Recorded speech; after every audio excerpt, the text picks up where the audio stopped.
አንቺም ታውቂያለሽ ያው የራስሽ መጽሐፍ ስለሆነ ማለት ነው። ሂድና የቀደሙትን ቀድሞ ወይም አለ ያላ ክርስቲያኖችና አይሁዶችን ማለት ነው ብሎ ነብዩ መሐመድ ሲጠይቁ ታዲያ ከነሱ ውጪ ማን አለ አይለም እናንተ አይደል አለው ከነሱ ውጪ አይደለም ነው አሁን እና ከነሱ አይለም እንደዚህ የሚል ነገር የለም እንደዚህ የሚል የለም መጽሐፋችሁ ላይ ምንድነው ያልከው? አይሁዶችና ክርስቲያኖች አይደለም እንዳልክ ከእናንተ የቀደሙትን ሄደህ ጠይቃቸው አለ አላህ። ቆይ ልድገምልህ፣ አንዴ ልድገምልህ፣ ሰምቻለሁ፣ ልድገምልህ። ከእናንተ በፊት ያለውን ሄደህ ጠይቃቸው አላቸው ያላህ መልእክተኛ አለይሂ ሰላቱ ወሰላም፣ አላህ ማለት ነው አላቸው። እንደዛ ሲላቸው አይሁዶችንና ክርስቲያኖች ነው ብሎ አላህ ሱብሓነሁ ወተዓላ ጠየቀ ረሱል ሰለላሁ ዐለይሂ ወሰለም። ከዛ ነብዩ ሰለላሁ ዐለይሂ ወሰለም ምን አላቸው? አላህ አይሁዶችና ክርስቲያኖች ነው ሲሉ ያላህ መልእክተኛ አዎ እና እነማን ናቸው አለ ነው ያልከው። እና ይሄን የሚለው ማስረጃ ስጠኝ። እንደዛ የሚል ነገር የለም። እሺ ሰጥሻለሁ፣ ያው ሰጥሻለሁ። ይሄን ከሰጠው አሁን ለምሳሌ ይሄን አውጥልሻለሁ፣ አጣለኝ። ይሄ ማለት አሁን ይሄን ማስረጃ እኔ ካለ ይሄ ማለት የሚለውን ተከትላለህ። ማስረጃውን አቅርብና ማለት ማስረጃውን እያወጣልኝ ነው፣ ችግር የለውም። አጥታ ከዛ ተከትላለህ፣ ችግር የለም። እና ይሄ ማስረጃ መጽሐፋችሁ ላይ ሐዲሳችሁ ላይም ሆነ ቁርአን ላይ የለም አልሽኝ አይደል? አንቺ በፍጹም አሁን አንተ ባልከው መልኩ የለም፣ እንደዛ የሚል የለም። ባልከው መልኩ ማለት እኔ ማለትም አንተ ቆይ አንተ ሄደህ አላህ ሱብሓነሁ ረሱል ላይ ሰለምን ጠይቃቸው አላቸው አላህ ሱብሓነሁ ወተዓላ። ከዛ በኋላ አይሁዶችና ክርስቲያኖችን ሲል አዎ እንግዳ ማንን ነው ብለው ጠይቁ ብለው አሉ ብለህ ላልከው ነገር እንደዛ የሚል ማስረጃ የለም። አለ ካልክ ማስረጃ ስጠኝ።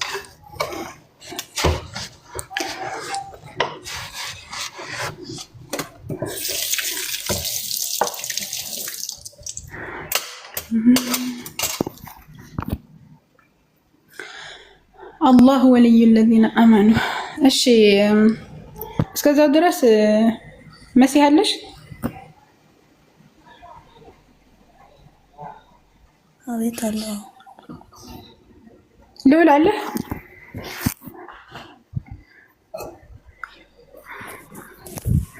እሺ እኔ አንድ ጥያቄ ልጠይቅህ ልውል። ክርስትና ከእስልምና በፊት ነው የመጣው ብለህ ታምናለህ አንተ? እና እየተነገረህ ነው ያመንከው። ግን እስኪ ማስረጃ ስጠኝ ባይብል ላይ እንደዛ የሚል እሺ እንደ ይመስል አሁን ወንድማችን ቅድም እንደገባው ማለት እኔ ሞር ያን ያህል እውቀት እንደሌለኝ ተገንዝቧል። እኔ መሰልሽ እንደዚህ ጀነራሊ የማየው ራፍሊንግ የማያቸውን ነገሮች በመገንዘብ ነው። ሲቀጥል ደግሞ ይኸውልሽ አሁን እንደኛ ማለት ከክርስቶስ ልደት በፊት የነበረ ዓመተ ምህረት አለ የክርስትና እምነት እና ክርስቶስ ከተወለደ በኋላ ደግሞ አለ ከ6000 ከ5000 እና ከ6000 ምናምን ዘመን በኋላ አለ። ሰምተሃል ያልኩህ ሎል ይቅርታ ኔትወርክ ወስዶ የነበረ መሰለኝ። አዎ ያልኩህ ምንድነው ከእስልምና በፊት ክርስትና ነበረ ብለሃልና ክርስትና በፊት እስልምና መኖር የነቢያት ሃይማኖት መሆኑን ተውና ክርስትና የሚባል ሃይማኖት እንዳለ ራሱ እስኪ ከባይብል ላይ ስጠኝ። ሃይማኖት ራሱ የለም ብዬ ነው የሚሞገትህ። ባይብል ላይ ታዲያ ሃይማኖት የሚባል ነገር እኮ የለም። ይኸውልሽ ሲጀመር ሃይማኖት የሚባል ነገር የለም። እግዚአብሔር ነው በቃ አላህ ነው። እኮ ይኸውልሽ ሙስሊም ክርስቲያን ጴንጤ የሚባል አለ ሃይማኖት እኮ እህቴ። እሺ ቆይ አንዴ ይኸውልሽ አሁን ይሄ ኦርቶዶክስ፣ እስልምና፣ ፕሮቴስታንት፣ ጆዋ ጀስና አሁን ስም ናቸው እንጂ ፈጣሪ ነው በቃ። ፈጣሪን በተከተልሽበት ፈጣሪ ብለሽ በተከተልሽበት ልክ አንቺ አሁን እስልምና ያልሽበት የሆነ የራስሽ ከፈጣሪ ጋር የተገናኛል። እኛ አሁን ክርስቶስ ነው። ክርስቶስ ደግሞ አምላክ ብለን ነው የምንለው። ስለዚህ ክርስቶስ ከሚለው ነው ቃሉ የመጣው ክርስቲያን። ጀስት እንደዚህ ነው እንጂ ጥያቄ ገብተሃል? አዎ ገብቶኛል። ወደዛ ልመጣሽ ነው አሁን እኔ እዛ አንተን መጽሐፍ ላይ አሁን በቲጂ አይ ቲንክ እኔ እስከዛሬ እንደሰማሁት ክርስቲያኖች ወር ደግሞ ኦርቶዶክስ የሚል ነገር የተጻፈ የለም።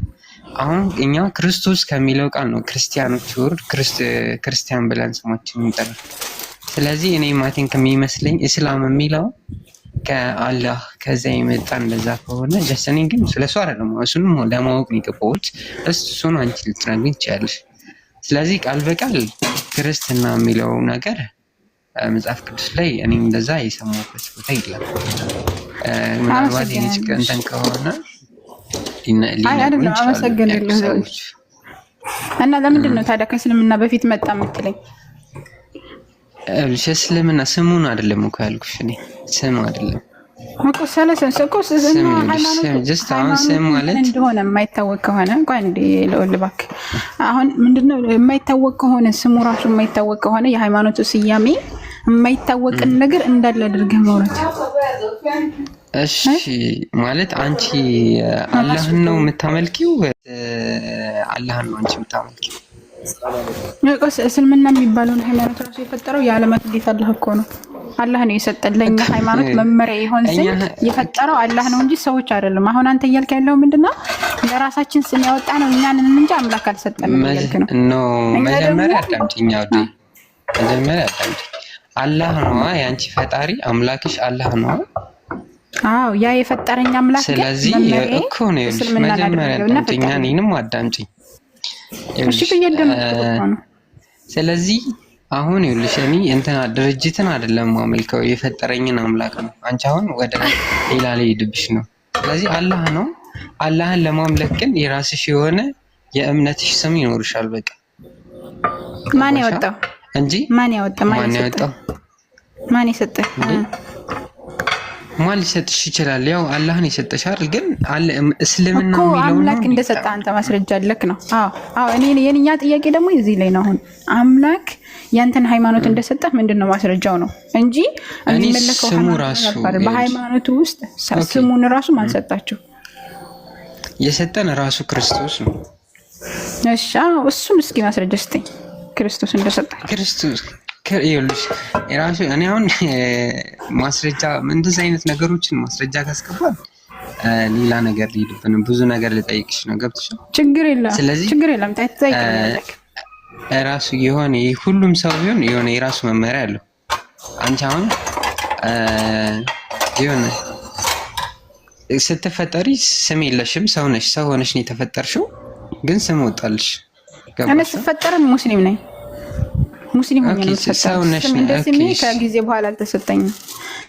አይልቅ ሰለስልምና ልንገርህ፣ አንድ ሰው ሲፈጠር እኛ ሙስሊም ነው እንኳን አይደለም ሙስሊሙ ከሙስሊም ቤተሰብ የተወለደው አይደለም ክርስቲያኑ ራሱ ሙስሊም ሆኖ ነው የሚፈጠረው በእስልምና።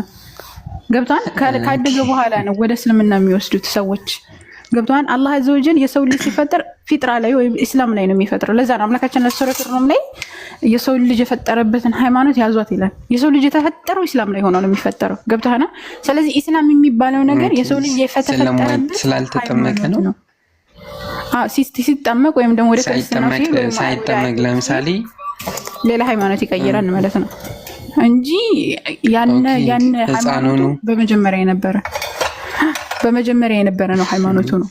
ገብታን ኢስላም የሚባለው ነገር ፊጥራ ነው። ወይም ደግሞ ይህንን ሃይማኖት ደግሞ የሰጠን ማን ነው? አላህ ነው። በተፈጥሮ ሙስሊም አድርጎ ነው የፈጠረን። ከጊዜ በኋላ ግን ነፃ ምርጫችንን ተከትለን ወይ ሃይማኖቱን እሱ ያስቀመጠበትን ድንጋጌውን በመፈጸም እስልምናችንን እንቀጥላለን፣ ወይም አልፈልግም በማለት ክደን ከሱ ውጭ ሌላ እናመልካለን ማለት ነው። ገብታ ስለዚህ ደግሞ ጥያቄ ልጠይቅሽ እዚህ ልክ እንደዚህ እንዲመለስ ነው።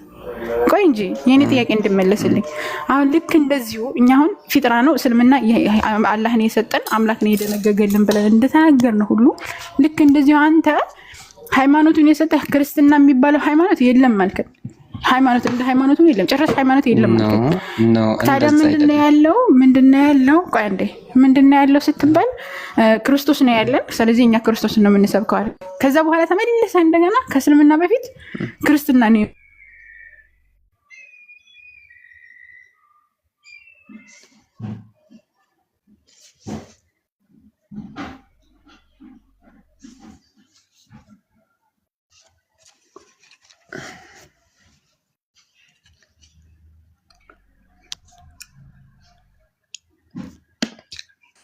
ሰላም አለይኩም። እስቲ እህታችን እስከምትመጣ ድረስ ሉል እየሰማኝ ነው? ይሰማል።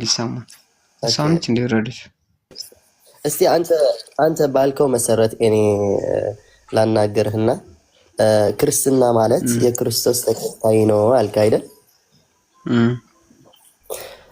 ባልከው መሰረት ሁላችንም እኛ ሙስሊሞች ደግሞ የክርስቶስ እንከተለዋለን ባልከው መሰረት ችግር የለውም። እኔ ክርስቲያን ነኝ እልሃለሁ።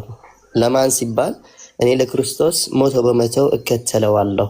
ግን እኔ ለአንተ ልጠይቅህ ክርስቶስ ለማን ነው የሚከተለው? ክርስቶስ ማለት አልገባኝም። ክርስቶስ ማንን ነው የሚከተለው ነው? አው ክርስቶስ ለማን ነው የሚከተለው? እኛ እሺ ለክርስቶስ እንከተላለን። ክርስቶስ ለማን ነው የሚከተለው? ክርስቶስ ማለት እኮ ይኸውልህ፣ እሺ አሁን እናውራሽ። ይኸውልህ ምን መሰለህ፣ ሲጀመር ማንንም የሚከተል አምላክ አይደለም። ይልቁንስ የፍጥረታት ባለቤት የፍጥረታት ሁሉ ጌታ ነው። ስለዚህ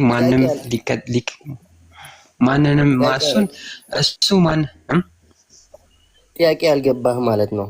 ክርስቶስ ይሰግድ ነበር አይደል? ለአንድ ፈጣሪው ይጸልይ ነበር፣ ሁሉም ነገር አርግ ነበር። ግን ለማን ነው ይሄ መከተል ይባላል? ለማን ነው የሚሰግደው የነበረው? ለማን ነው የሚከተለው የነበረው? ኦኬ እሺ፣ እሱን ጥሩ ነው፣ ጥሩ ሀሳብ ነው። አይ ቲንክ በጣም ይቅርታ ማለት እኔ እናንተንም ይቅርታ አምላኬን ይቅርታ ልጠይቅ ፈልጋለሁ። ምክንያቱም ሳይገባኝ ነው እዚህ የተገኘሁት። ሙሉ ሆኜ አይደለም ስለ ክርስቶስ መመስከር የምችል ልጅ ሆኜ አይደለም የገባሁትና ተካ የቀድሙን አተከው ነው ወይስ ሳትመልስ እየፈለኩት እኮ ነው ወጣት እሺ በቃ ያው እሺ ጥያቄውን ድገምበለው ጥያቄ አይ ኢየሱስ ክርስቶስ ለምንድን ነው ለአምላክ እሱ አምላክ ከሆነ ለምንድን ነው ለአምላክ የሰገደው ነው ያለው? እንደዛ ለማለት ፈልጉ መስሎኛል። ክርስቶስ በመጀመሪያ የክርስቶስ አምላክነት ተካ አንተ ማስረጃውን ይዘህ ስትመጣ ነው የምታወራው።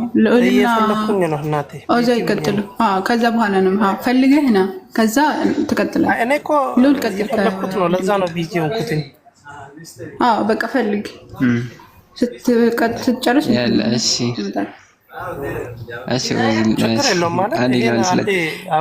መጀመሪያ አልወጣም እኔ መረጃውን እስከማመጣ እኮ ማስረጃውን ይዘህ ናና እንቀጥላለን እኮ ነው። ልክ ነሽ። ማስረጃውን ይዤ እመጣለሁ። እየፈለኩኝ ነው እኮ አሁን ልዑል ይቀጥል። ጣልቃ ትግባ ታዲያ ልዑልን የተጠየቀውን ጥያቄውን ሌላ አሁን እኮ አንተ ጥያቄውን መልስ ይዘህ ስትመጣ ነው የምቀጥለው።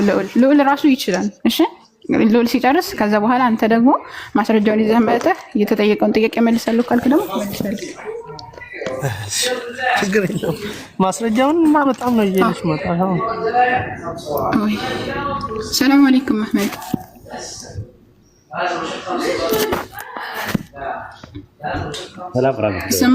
ሰላም አለይኩም ወራህመቱላሂ ወበረካቱ። ያ ጀማ እንዴት ናችሁ? እንዲሁም ይህን መርሃ ግብር የምትከታተሉ ክርስቲያን ታዳሚዎች ሁላችሁንም ሰላም ብያለሁ። ዛሩ መቀጠል ትችያለሽ። አንተ ቀጥል ከመጣ ጀዛከላሁ ኸይረን። አሱልም ሰላም እያወራችሁ እንደሆነ ምን እያወራችሁ ነበር?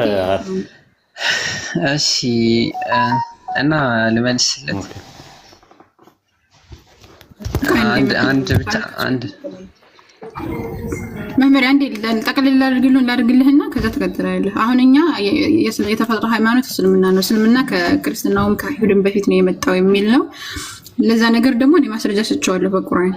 እሱ ደግሞ አይ ክርስትና ነው የመጣው ምናምን ብሎኝ ነበር እና ለክርስትና ማስረጃ አንጣ ስለው አይ ባይብል ላይ ክርስትና የሚባለው በቃል ወይም በስም የለም፣ ነገር ግን ዋናው ነገር ሀሳቡ ነው ክርስቶስ ነው ምናምን እያለ እያወራን ነበረ። አጋጣሚ ኔትወርክ ያስወጣኝ ማለት ነው። እና ከልዑል ጋር ቀጥል።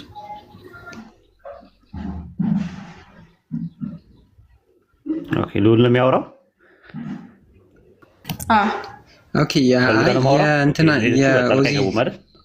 ኦዚቲዮ እሱ መጀመሪያ ልመልስለት። ጣልቃ ይገቡም አይደለ? ዛሩ ጣልቃ ችግር የለውም። ልዑል ሰላም ብያለሁ። እንዴት ነህ? እንዴት ነህ? ሰላም ነው። ሰላም ነው። ሁሉ ሰላም አለን። ማሻአላህ።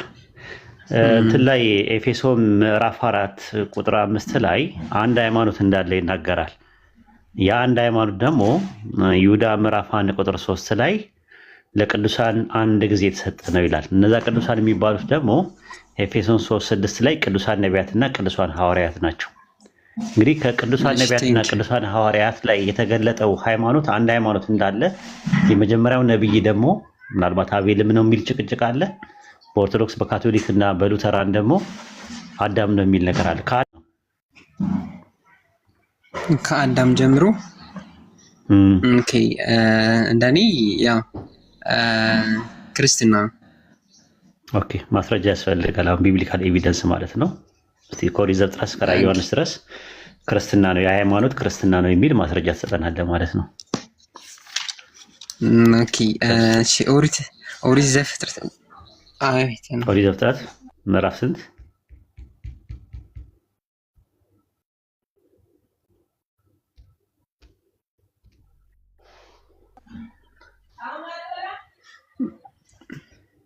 ምዕራፍ ስንት? እሺ እንደኛው ተምሮ አሁን ኦሪት ዘፍጥረት ብላይ ያቆም ነው። ኦሪት ዘፍጥረት ምዕራፍ ስንት?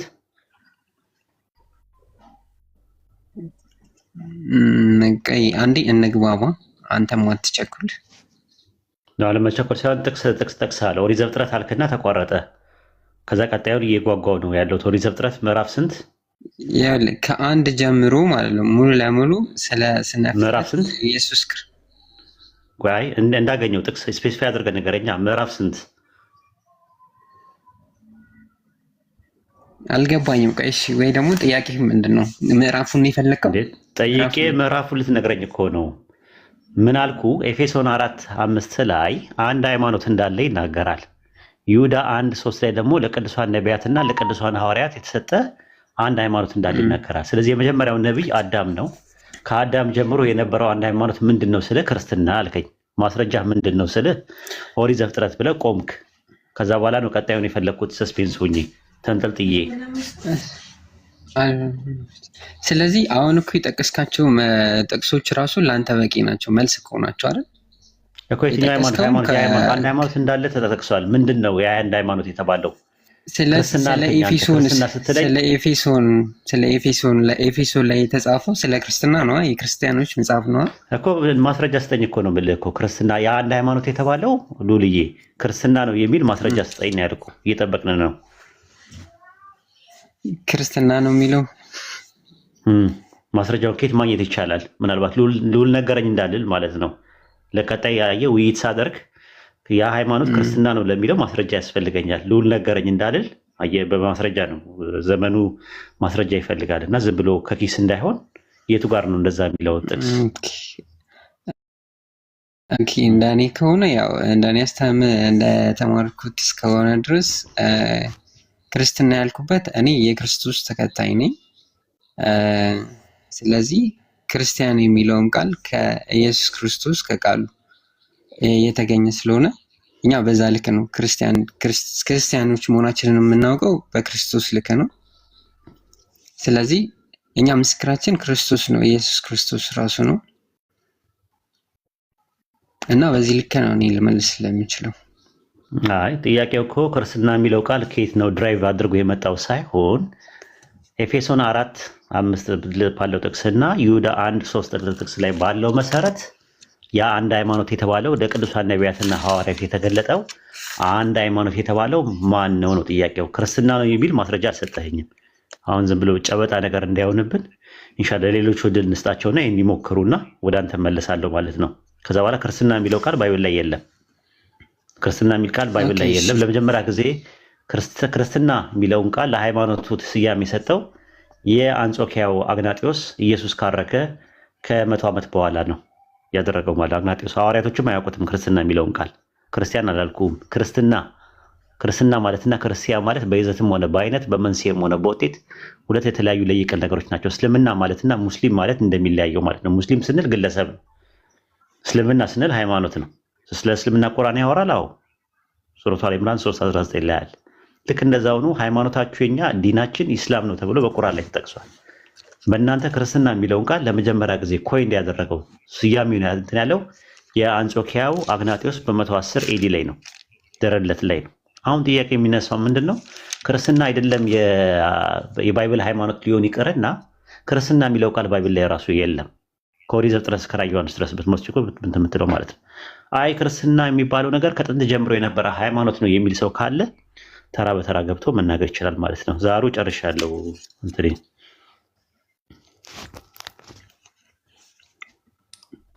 ተካ ወጣ እንዴ?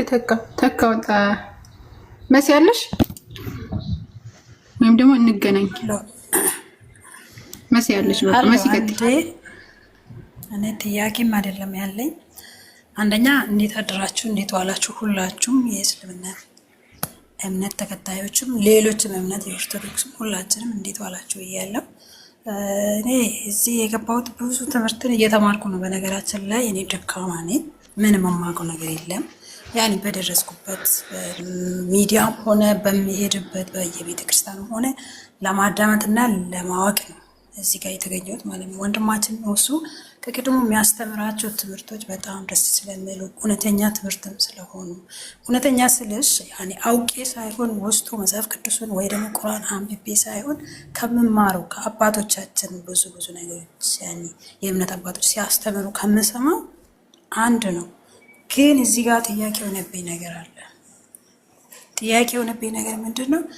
ከቅድሙም እየተነሳ ነበረ ይህ ነገር ጥያቄ በትክክለኛ ያኔ አጥጋቢ መልስ እንዳገኝ ከእስልምና እምነትና ከኦርቶዶክስ የትኛው ነው የሚቀድመው ነገር የሚለው ነገርና ኦኬ የእመቤታችን የቅድስት ድንግል ማርያም አወላለድም ሆነ ስለ ንጽህናም ሆነ ስለ ኢየሱስ ክርስቶስ ሆነ ስለ በእናንተ በኩልም ስማቸው ነው እንጂ የምለያየው አንዳንድ ቦታ ላይ ሲገልጽ ወንድማችን ቅድም የሚመሳሰል ነገር ነው። በብዛት እየተማርኩ ያለሁት እየሰማሁ የነበረው ከቅድሙ ቃሉ አንድ ነው። ያኔ በአረብኛም ቢገለጽ በአማርኛም ሲገልጹት እንደዛ ነው መሰለኝ ቅድም እንደሰማሁት ማለት ነው። ብዙ ነገር ሲያስተምር ቆይቻለሁ። ከስራም ሆኜ እያዳመጥኩ ነበርና ወንድማችንን እና ያን ነገር ነው እኔ የምፈልገው መልስ ምንድን ነው? የትኛው እምነት ነው አንደኛ የተገኘ? ሲቀጥል ደግሞ የትኛው ነው እውነተኛ እምነት ብለን ማያዝ ራሱ ለእኔ ከባድ ነው የሆነብኝ። ምክንያቱም ወንድሞቻችን ለክርክር ብዙ ነገር እንከራከራለን። በእምነት ዙሪያ ባንከራከር ጥሩ ነው እንዳላችሁ ያኔ አንብባችሁም ከሆነ ሌሎች ወንድሞቻችን እህቶቻችን በቃሉ የትኛው መጽሐፍ ቅዱስ ላይ እንደሚገኝ ወይ ደግሞ የትኛው ቁርአን ላይ የትኛው ምዕራፍ ላይ እንደሚገኝ እኛ የምንወቀውና አንብበን እንድንረዳ እውነተኛው መጽሐፍ የትኛው ነው ያኔ ማለት አንድ እኩል የሚያደርገን ነገር ለማወቅ የምፈልገው ይሄን ብቻ ነው ጥያቄ። በነገራችን ላይ ወንድሜ ሳላመሰግነው አላልፍም። ትንሽ ቆይቼ ስለመወጣ ስራ ልገባ ነው። ወንድማችን እሱ እግዚአብሔር ያክብርልን። ሰዓት ሰጥተህ ሁላችንም እህት ወንድሞችን በእኩል አይን እያየህ ጥያቄ እየጠየቅ እያስተማርክን ነው እያስተናገድክን ነው። እግዚአብሔር ያክብርልን። እንደዚህ አይነት ወንድሞች እግዚአብሔር ይባርካችሁ። ሁላችሁም ከታችም ሆናችሁ እያደመጣችሁ ያላችሁ ሁላችሁንም አመሰግናለሁ። ወዳችኋለሁ። ጨርሻለሁ።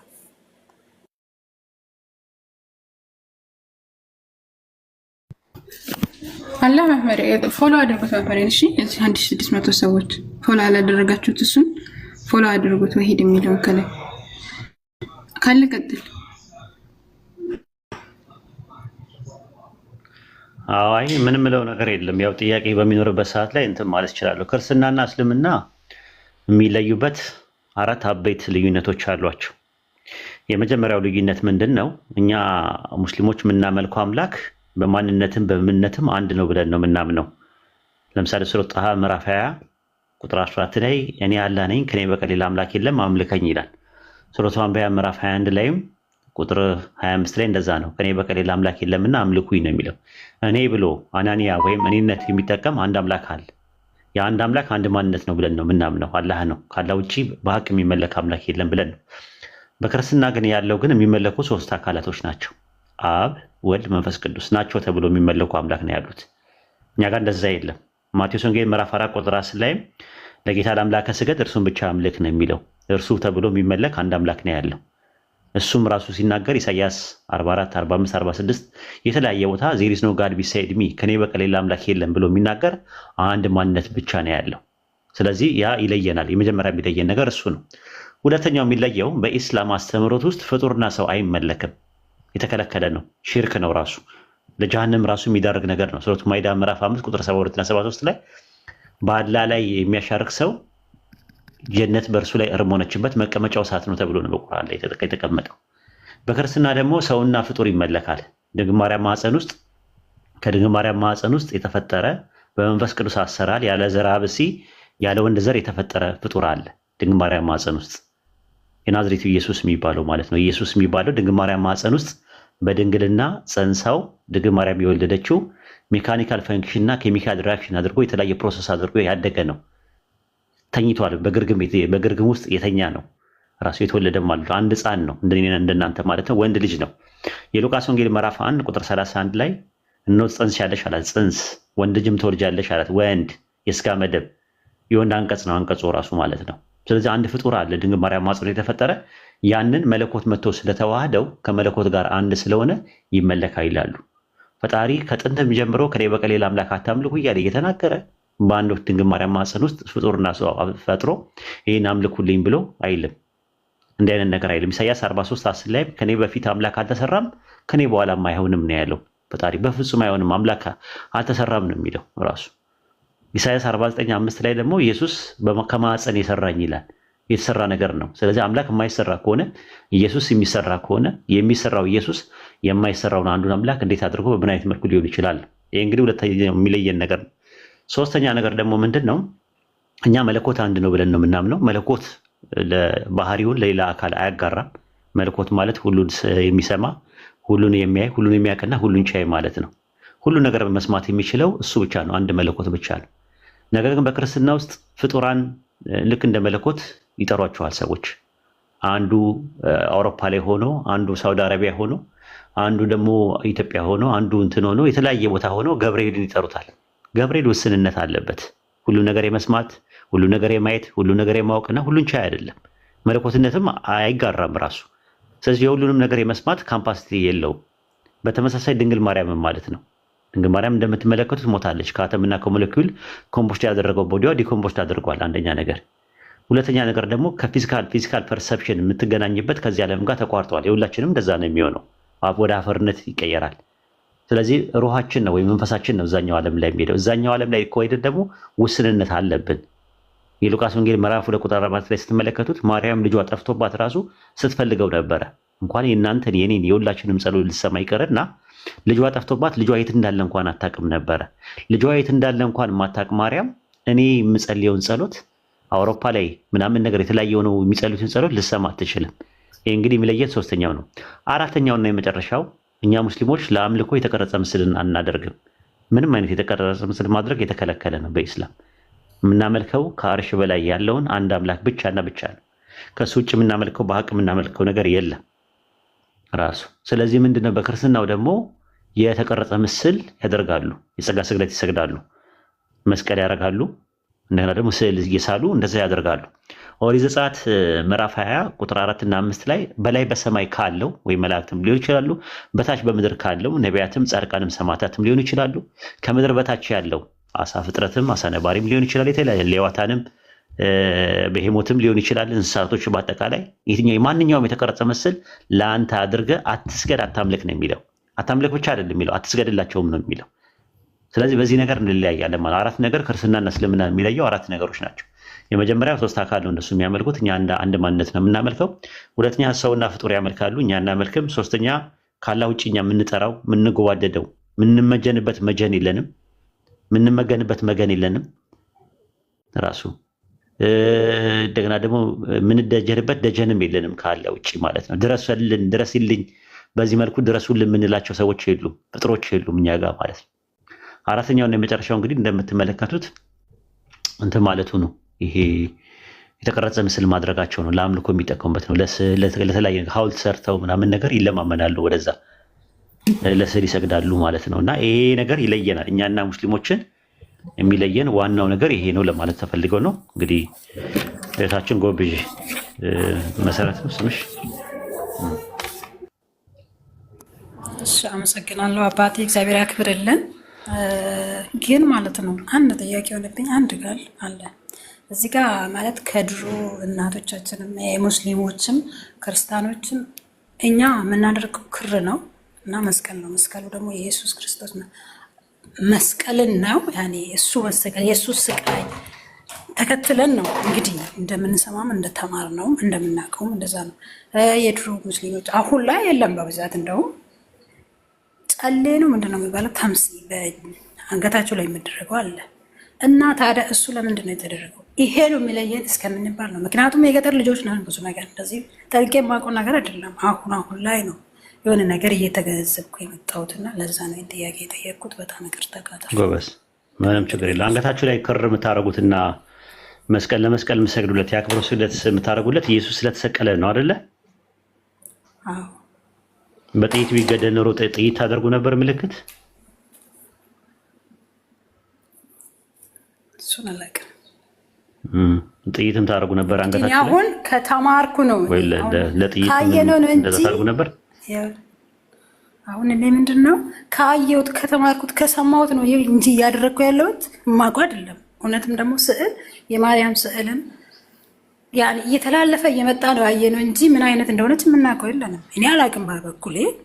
ያኔ ግን በመንፈስ እንደዚህ ነች ተብሎ አባቶቻችን የድሮ እየተቀባበሉት ስለመጡ ነው እያየን ያለ ነው እየሰማንም ያለ ነው እንጂ በአካል የማውቀው ነገር አይደለም። እውነት ነው።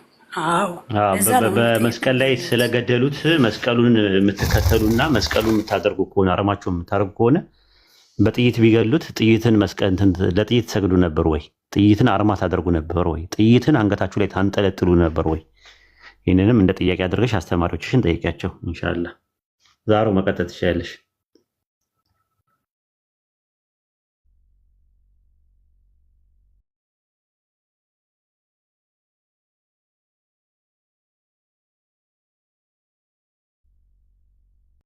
ቢላው ታንጠለጥሉ ነበረት ወይ? ይህም ሁሉም ጥያቄ ነው። ግን እንዳለሽ ኡስታዝ ጠይቂያቸው። እኔ ግን ክርስቶስ እንዳልሞተ፣ እንዳልተገደለ፣ እንዳልተሰቀለ አንድ ጥቅስ ልሰጥሽ ትፈልጊያለሽ? ከመጽሐፍ ቅዱስ ወይም ከቁርአን ከሁለቱም ማለት ነው። ደስ ይለኛል። እሺ፣ ከተል ስለመፈለግ አዎ ደስ ይለኛል። እሺ፣ አሁን እስቲ ከመጀመሪያ ከባይብል እንጀምራለን። ባይብል መዝሙረ ዳዊት እንሄዳለን። መጀመሪያ ዳዊት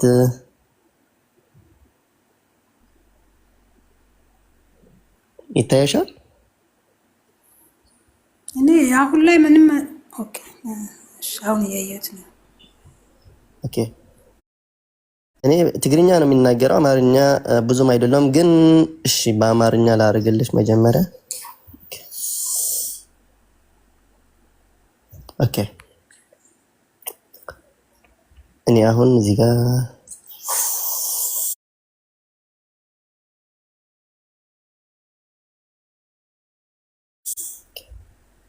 ከአስር ወይም እንጀምራለን ማለት ነው። ኦኬ፣ በመንገድህ ሁሉ ይጠብቁህ ዘንድ መላእክቱን ስለ አንተ ያዛቸዋልና። አሁን ለማን ነው ይሄ ትንቢት የሚናገረው? ለክርስቶስ ነው ማለት ነው። መላእክቱ ሁሉም ነገር እንዲይዙት፣ እንዳይገሉት፣ ሰዎች ሁሉም ነገር መጥፎ ነገር እንዳያርጉት መላእክቱ ራሱ ያዛቸዋል። ማን ነው? እግዚአብሔር ለክርስቶስ ማለት ነው። እግርህም በድንጋይ እንዳትሰናከል በእጆቹ ያነሷል። ይህን ሁሉ በአዲስ ኪዳንም ከፈለግሽ ያሳይሻለሁ የትንቢት ለክርስቶስ እንደሆነ ማለት ነው። በተኩላና በእባብ ላይ ትጨማለህ፣ አንበሳውንና ዘንዶውን ትረግጣለህ። በእኔ ተማምኖሃልና አስጥለዋለሁ፣ ስሜንም አውቀዋልና እጋርደዋለሁ። ይጠራኛል፣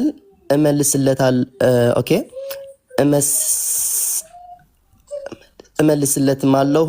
በመከራውም ጊዜ ከእርሱ ጋር እሆናለሁ፣ አድነዋለሁ፣ አከብረውማለሁ። ረጅምም ዕድሜ አጠግበዋለሁ፣ ማዳኔም አሳየዋለሁ ይላል። ኦኬ፣ እንዳልኩሽ አማርኛ ብዙም ባልችልም ግን ከትግርኛ ያመጣሁ በአማርኛ እኔ ትርጉም አሳይሻለሁ ይገባሻል ማለት ነው። እግዚአብሔር ለክርስቶስ ሁሉም ነገር እንዳድነውና ያመኑ ብፁዓን ናቸው። በቃ ሲበኔ ዝም ለመራመራለሁ ብለ እንደ ኦልፎ ይታያል። ኦኬ አሁን እዚህ ጋር እንዳድነውና ሁሉም ነገር ወደ ላይ እንድወስደውና ሁሉም ነገር ይናገራል። ረጅም እድሜ እንድሰጠው ደግሞ ይናገራል ማለት ነው። አሁን በእኛ በእስልምና አንዴ ላስረድሽ ማለት ነው። ክርስቶስ እስካሁን አልሞተም። አላሁ ስብሐነሁ ወተዓላ ወይም በእናንተ አነጋገር አምላክ ማለት ነው ወደ ሰማይ እንዳረገውና ወደ እሱ እንደወሰደው ነው የምናምነው። ከቁርአንም ሰጥሻለሁ ልክ አሁን እንዳሳዩሽ ማለት ነው። ገባሽ? ይሄ ትንቢት ራሱ በአዲስ ኪዳንን ዕብራውያን ላይ እናገኘዋለን። እግዚአብሔር እንዳዳነውና እናየዋለን ማለት ነው። ኦኬ 5:7 እርሱም በስጋው ወራት ከሞት ሊያድነው ወደሚችል ኢየሱስ ከሞት ማዳን ይፈልግ ነበር እንዳይሰቀልና እንዳልሞት ማለት ነው። ከሞት ሚያድነው አንድ አካል ደግሞ አለ፣ አምላክ የሚባል አካል ማለት ነው። ስለዚህ ወደሱ ምን ያደረገ ኢየሱስ ክርስቶስ ከብርቱ ጮኸትና ከእንባ እየጮኸ እያነባ ማለት ነው ጋር ጸሎትንና ምልጃን አቀረበ። ማን ነው? ኢየሱስ። ለማን? ለአንድ አምላኩ ማለት ነው። እንዳይሞት ፈርቶ እንዳይሰቀል ፈርቶ ወደ አምላኩ በእንባና በጩኸት ጸለየ ማለት ነው። እግዚአብሔርም ስለ መፍራቱ ተሰማለት። እግዚአብሔር ይፈራ ስለነበር እግዚአብሔርም ሰማው ማለት ምን ማለት ነው? አዳነው። ለማን? ለኢየሱስ ክርስቶስ እንዳይሰቀል እንዳይሞት ሁሉም ነገር አዳነው እያለን ነው ማለት ነው። አሁን ትንቢተ ዳዊት መዝሙረ ዳዊት እንዳየነው ማለት ነው ወደ እግዚአብሔር ይጸልያል፣ እሱ ደግሞ ወደ እሱ ይወስደዋል ምናምን ሚል አይተን ነበር። እዚህ ጋር በአዲስ ኪዳንም ይሄ ትንቢት ተፈጸመ። ብዙ ነው ያለው፣ ግን አንድ ላሳይሽ ብዬ ነው ማለት ነው። አሁን ወደ ቁርአንም ብንሄድ ዛራ እህቴ ብዙ አማርኛ ቢያስቸግረኝ እንትኑ ቃላት አንዴ ብታግዝኝ ደስ ይለኛል ማለት ነው። ኦኬ ችግር የለውም ወንድማችን፣ እኔ እየተረዳሁህ ነው በጣም ማለት ነው። ምክንያቱም እያየሁ ስለሆነ ማለት ነው። ኦኬ ለዛ ነው እኔም እንትኑ ምስሉ ላይ እዚህ ጋር ያደረኩት ማለት ነው። ኦኬ አመሰግናለሁ። ለሁሉም በቃ ተልኬ ማንበብ አለብኝ በደንብ። እሺ አመሰግናለሁ ስለሰጣችሁኝ ትምህርት ከልብ አመሰግናለሁ። ሁላችሁም አሁን ይሄ ያየነው ነገር በቁርአን እስቲ እናየዋለን ማለት ነው። ኦኬ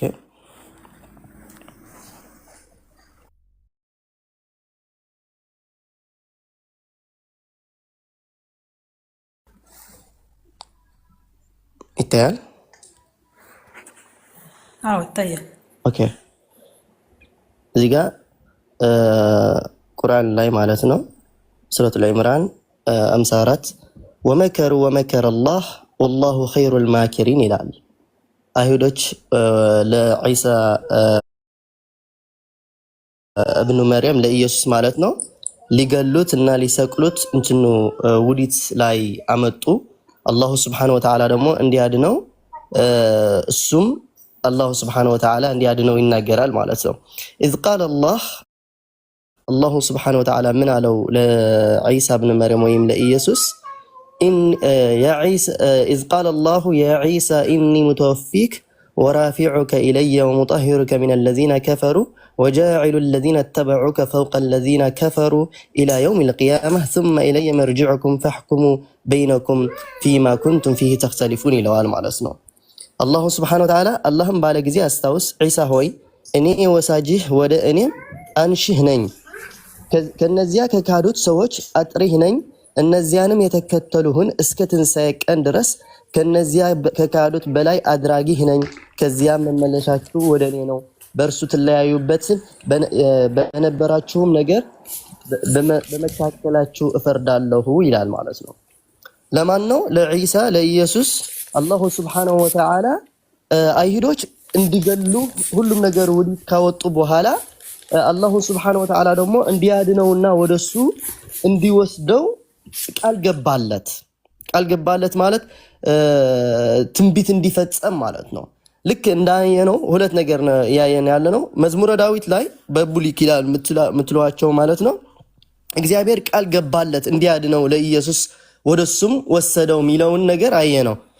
ቁርአን ላይ ደግሞ ልክ እንደዛ መጀመሪያ ቃል ገባለት እንዲያድነው ማለት ነው።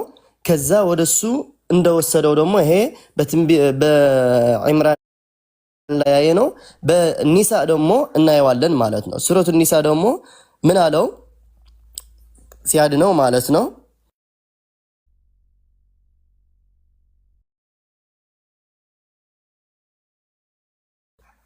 ኦኬ እዛ ላይ وبكفرهم وقولهم على مريم بهتانا عظيما እንትኑ አይሁዶች በመርየም ላይ በማርያም በኢየሱስ እናት ማለት ነው ባሉት መጥፎ ነገር ወይም ከባድ ቅጥፈትን በተናገሩ ጊዜ አላህ Subhanahu Wa Ta'ala እንደረገማቸው ይናገራል ማለት ነው። ከዛ ለኢየሱስ የተነበየለትን ትንቢት وقولهم إنا قتلنا المسيح عيسى بن مريم ለኢየሱስ ገደልናለው አይሁዶች ማለት ነው። አላህ Subhanahu Wa Ta'ala ደግሞ ምን አላቸው? ገደል በማለታቸው ረገማቸው ማለት ነው። ለኢየሱስ ያላሁ Subhanahu Wa Ta'ala ነቢ ማለት ነው። وما قتلوه على الجدلتم وما قتلوا الجدلتم وما سلبوه السقلتم ولكن شبه لهم ነገር ግን ለነሱ ተመሰለባቸው አለ። ለሱ የገደሉት መሰላቸው እንጂ ሌላ ሰው ገደሉት ማለት ነው። ተመሰለባቸው። ከዛ وان الذين اختلفوا فيه لفي شك من ኦኬ በአማርኛ ላይ እንትኑ ትንሽ ቃሉ ይከብዳል በአማርኛ ለመተርጎም ማለት ነው። ግን ለነሱ የተገደለውን ሰው በዒሳ ተመሰለ። እነዚያን በእርሱ ነገር የተለያዩት ከእርሱ መገደል በመጠራጠር ውስጥ ናቸው። ጥርጥሬን ከመከተል በስተቀር በእርሱ ነገር ምንም ዕውቀት የላቸውም። በእርግጥም አልገደሉትም አለ።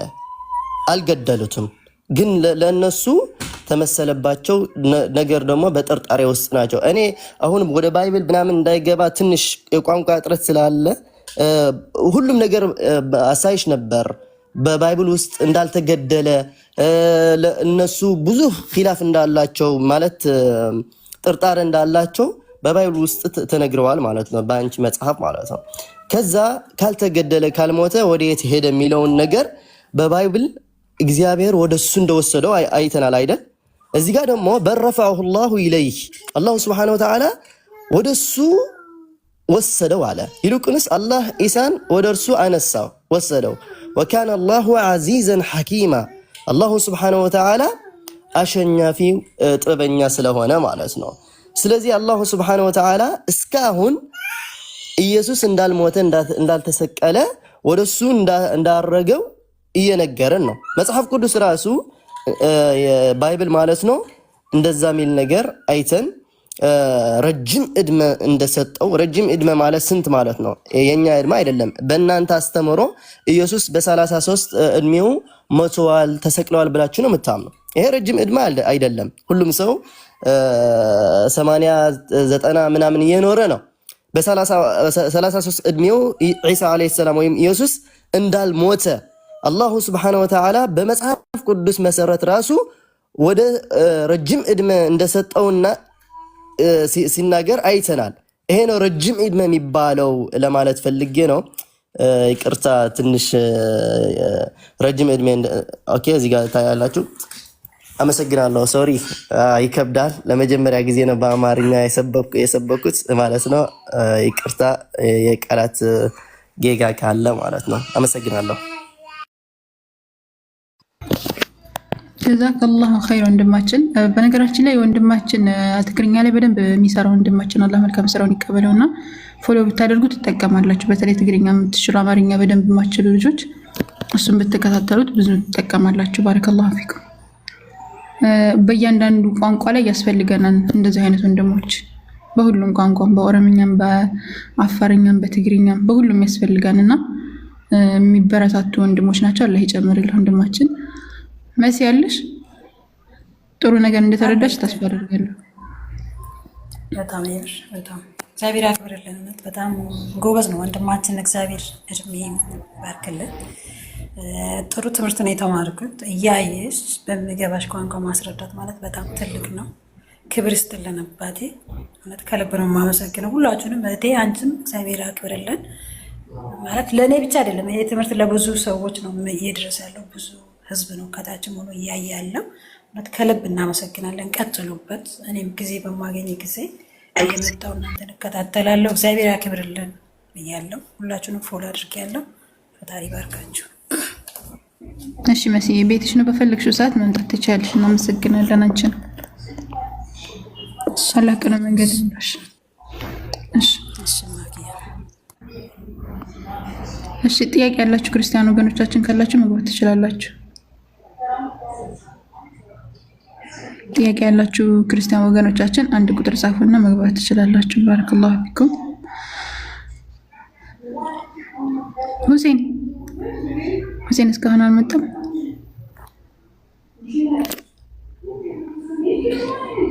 ነሲ ግቢ ልዕልት ነይ ግቢ እና ጥያቄ ካለሽ ጠይቂ፣ መልስ ካለሽም መልሽ።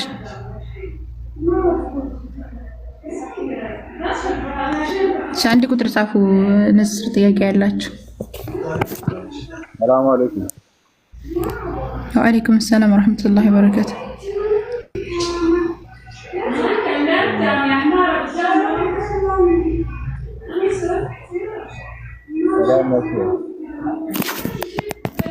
አልሐምዱሊላህ። አንድ ወንድማችን እስልምና መቀበል ፈልጓል እዚህ ጋር። እሺ ሰላም እሱ የለው ዛራ ችግር የለውም። ምን ያስይዘዋል ካለ ታዲያ አንተ ያለሽ ካንተ ጋር ነው ካንተ ጋር ነው ለምሽ ታዲያ ችግር የለም። እሺ ካንተ ጋር ነው አሁን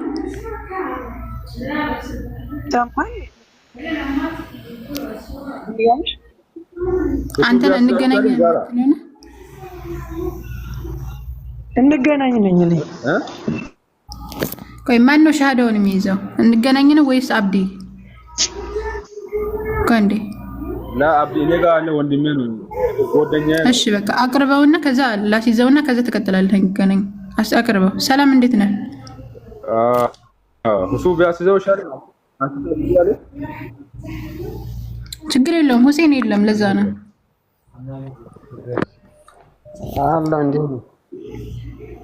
አለን። ሰላም ነው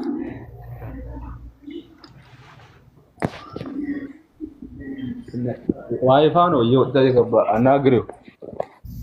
እሺ መርሐባ። እኔ የምለውን ተከትለህ በል ወገና።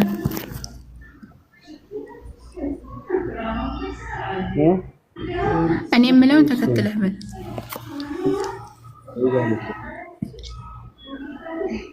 እሺ አሽሃዱ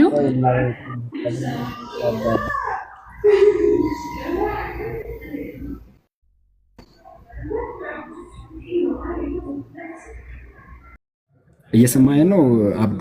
አሁን እኔ እንዳንተራ ሰው ምን መጽሐፍ ቅዱስ አንብቤ የማላቅ ክርስቲያን ቁርአንም አንብቤ የማላቅ ሰው እንጂ ስለዛ እንድታስረዳኝ እንጂ የመጣሁት ከዚህ ጋር የሆነ ቲክቶክ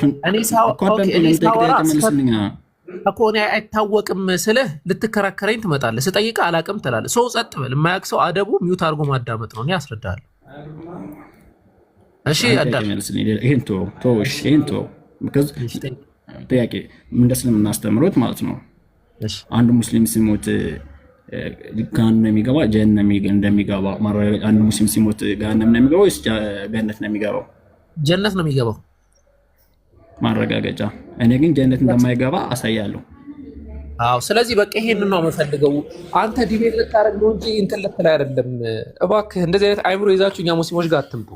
ኦኬ ሙስሊሞች አብዱዬ ነው ወንድም ቆይ አንዴ ግን ለነገር እንገርህ ሊጋ ይሰራም እንዳል ወንድሜ ይኸውልህ አዳምጠኝ መጀመሪያ ኢሞሽናል አትበል እንዳልክ ቆይ ተረጋጋ ሙስሊሞች ሲሞቱ ጀሃነም ነው የሚገቡት ሚዩት ነህ ሚዩትህን አንሳ ጀሃነም ነው የሚገቡት ሙስሊሞች ሲሞቱ እንዳልክ ኖ ጀሃነም ነው የሚገባ ጀሃነም የሚገቡ እሺ ማስረጃ ታውጣለህ እንዳታስወርደኝ እዚሁ ጋር ነው ማምጣልህ ማስረጃ አስጠንተው ነው እንዳታስወርደኝ እዚሁ ጋር ነው ማምጣልህ ስልኬ ላይ ስለሆነ ማለት ነው እና ወርደህም ተው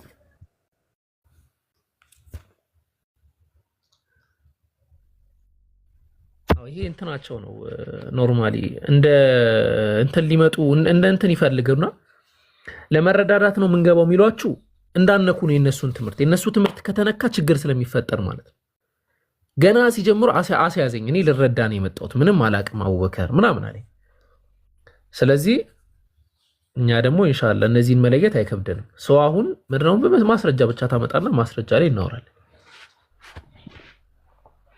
እኛ ጸባየኞቹን እናቃቸዋለን ወሊላሂ አልሐምድ በምን አይነት መንገድ አብዱ እሺ መጥቻለሁ እሺ ማስረጃ እሺ ቁርአን ይዛል ከፍትልኝ ትችላለህ እኔ ጋር ቁርአን አላስኩም ስልክ ያለ ስለሆነ ያየው ስለሆነ ይከፈትልሃል እንደዚህ ምን እንደሚል ተነግረናል የቱ ጋር ሱራ 32 ቁጥር 13 ምን ይላል ሱራ 32 ቁጥር 13 እሺ ተመልሼ ገብቼ እሺ አንዴ ኦኬ ና ተመለስ ና በሻን ኑሮ ነፍስን ሁሉ እሺ ብሎ የሚጀምር ቃል ነው የሚል በሻን ኑሮ ሱረቱ ሰጅዳን የጠቀስከው ወለው ሺኢና ለአተይና ኩለ ነፍሲን ሁዳሃ ወላኪን ሐቀ القول የሚለው ማለት ነው በሻን ኑሮ ነፍስን ሁሉ ቅንነቷን እምነቷን በሰጠናት ነበር ግን ገሃነምን ከአጋንንትና ከሰዎች የተሰበሰቡ ሆኖ በእርግጥ እሞላታለሁ ማለት ቃሉ ከኔ ተረጋገጠ ይላል እንዳልክ አሁን ተመለስና አንድ የሚል አለው እዚህ አንቀጽ ላይ ሙስሊሞች ገሃነም ይገባሉ ይላል በሻን ኑሮ ማለት ምን ማለት ነው አይጠየቁህም እሱ ሙስሊሞች ገሃነም ይገባሉ የሚል አለ ወይ ኦፍ ኮርስ የቱ ጋር በሻን ኑሮ ማለት ምን ማለት ነው አሁን በሻን ኑሮ ማለት እንደኔ አራዳር ነው የምነግርህ አብዱ እናንተ እንደተረዳሁት ትነግረኛለህ በሻን ኑሮ ማለት ብንፈልግ ኖሮ ማለት ነው አይደል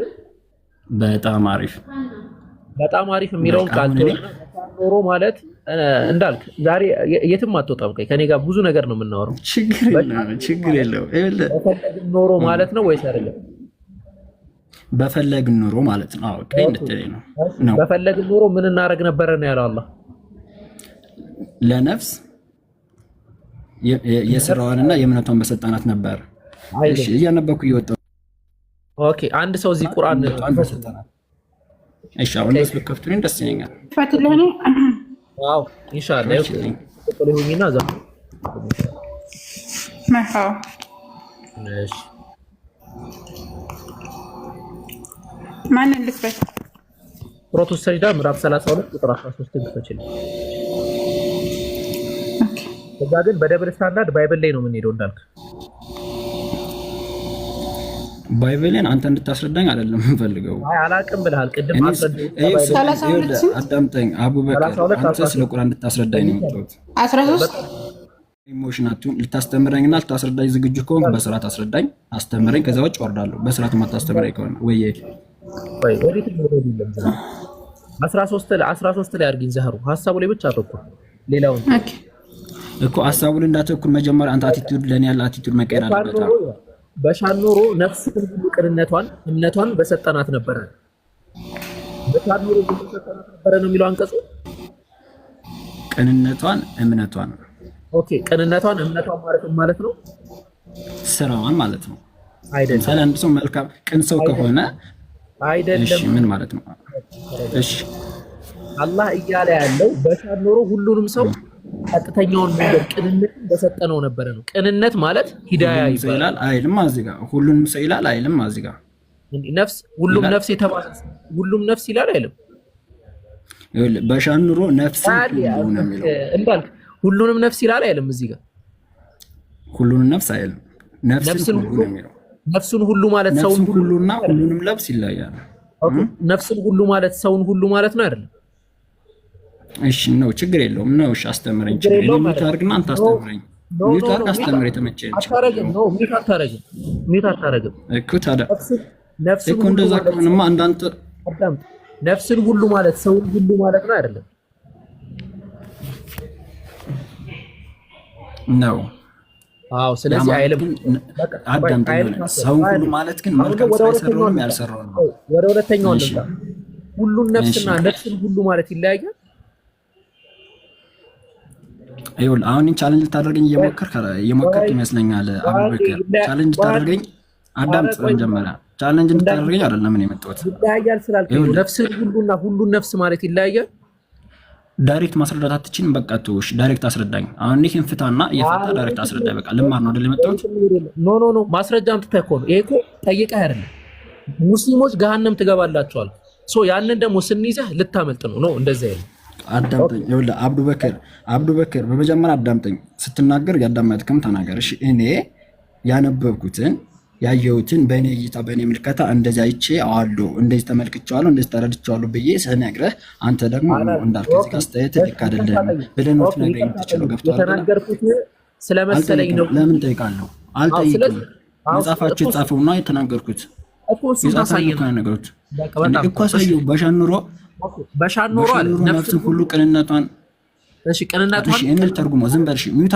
አድርግ እኔ ልናገር እሺ ሚዩት አድርግ እኔ ላንብበው ቆይያው አንተ ሚዩት አድርግ እኔ ልናገር እንዴ አንተ ሚዩት አድርግ እኔ ልናገር መጀመሪያ ነው መሰለኝ ኖ ወይ ቃል በቃል እያንዳንዶቹን ሁሉንም እናወራባቸዋለን እሺ እኔ ዝም ልበል አንተ አስረዳኝ ወይም ደግሞ አንተ ዝም በል እኔ ልናገር ኖ ሁለታችንም ቃል በቃል እናወራ እሺ በሻን ኖሮ ነፍስን ሁሉ ቅንነቷን በሰጠናት ነበር አለ አላህ አይደለ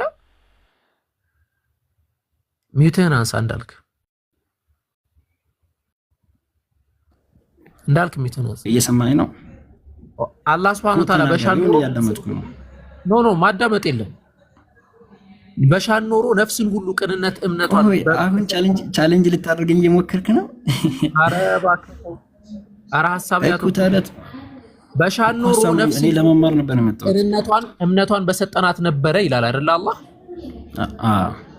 ኦኬ በማንኛውም ሰዓት ላይቭ ከዘጋ እኔ ቤት እንቀጥለዋለን እሺ የጀማዓ የሁሱ ላይቭ ሊዘጋ ስለሚችል መክፈት አይቀርም ሄደን ኦኬ አለ ማለት ነው ሁሱ እሺ ግን አለ ገሃነምን ከአጋንንትና ከሰው የተሰበሰበው ሆኖ በእርግጥ እሞላታለሁ አለ አይደለ ማን ነው እንደዚህ ያለው አላህ አለ ወይስ አላለም እዚህ ጥቅስ ላይ አላህ ብሏል ኦኬ አላህ እየተናገረ ያለው አላህ ነው አይደል እየተናገረ ያለው በሻን ኑሮ ብሎ ሲናገር የነበረው አላህ ኦኬ አላህ ሙስሊሞችን ገሃነም ከታለው ነው ያለው ወይስ አይደለም